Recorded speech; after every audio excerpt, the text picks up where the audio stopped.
Hi friends, இந்த வீடியோவில் நம்ம சேனலில் first time vlog video try பண்ணி ஷூட் பண்ணியிருக்கோம். பெரிய விளாக்லாம் கிடையாது, ஃபஸ்ட் டைம்ங்கிறதுனால மினி விளாக் தான்.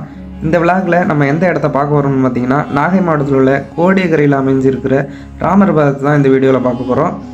இந்த இடத்துல பார்த்தீங்கன்னா நானும் ஃபஸ்ட் டைம் இப்போ தான் போகிறேன். அதனால தான் நீங்களும் நேரில் போய் நீங்கள் வீடியோ பார்க்குற நீங்களும் நேரில் பார்த்த மாதிரி இருக்கணுங்கிறதுக்காண்டி தான் நான் விளாக வீடியோ ஷூட் பண்ணியிருக்கேன். இந்த இடத்துல பார்த்தீங்கன்னா நிறையா உப்பள தொழில் தான் நடந்துக்கிட்டு இருக்கும்.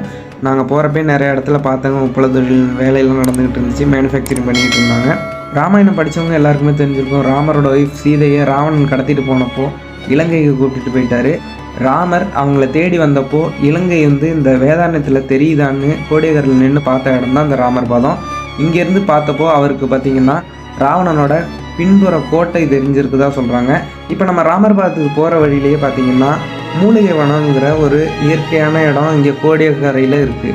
இதையும் நம்மளால் பார்க்க முடியும்.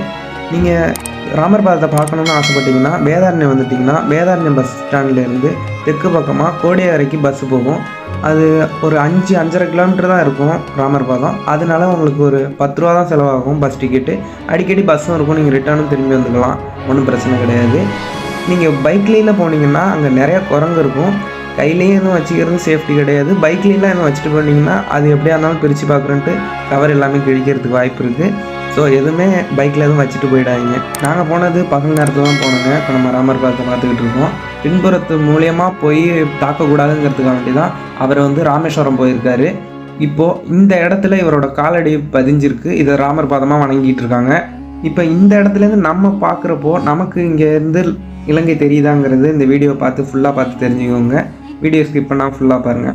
இந்த ராமர் பாதம் இருக்கிற இடம் மட்டும்தான் இங்கே மணல் திட்டு உயரமாக இருக்கும். மற்ற எந்த இடமும் தாழ்வாக தான் இருக்கும். இந்த இடம் மட்டும்தான் ஹைட்டாக இருக்கும். இதனால தான் ராமர் இங்கே நின்று ஏறி நின்று பார்த்துருக்காரு.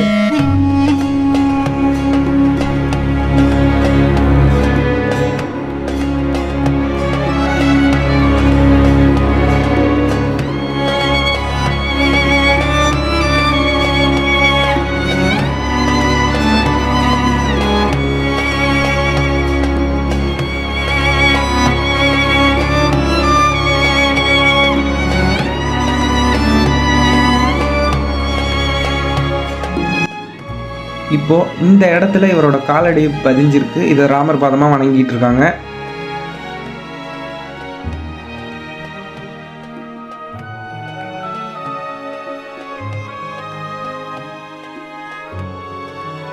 இங்கேருந்து பார்த்தீங்கன்னா ஃபுல்லாகவே அங்கே காடாக தெரியுது. ஆனால் இங்கேருந்து பகலில் பார்த்தீங்கன்னா கண்டிப்பாக இலங்கைலாம் தெரியவே தெரியாது. அங்கே போனவங்க அங்கே உள்ள கிராமத்தில் உள்ள எல்லாருமே சொல்கிறாங்க, நைட் டைமில் பார்த்தோம்னா லைட் ஹவுஸ் வெளிச்சம், அங்கே இலங்கையில் உள்ள தலைமன்னார் லைட் ஹவுஸ் வெளிச்சம் நமக்கு இங்கேருந்து பார்க்க முடியும்னு சொல்கிறாங்க. நான் நைட் டைம் போகிறதுனால என்னால் பார்க்க முடியல. நீங்கள் யாரும் வீடியோ பார்க்குற நீங்கள் போனீங்கன்னா பார்த்தீங்களான்னு கமெண்ட்டில் சொல்லுங்கள்.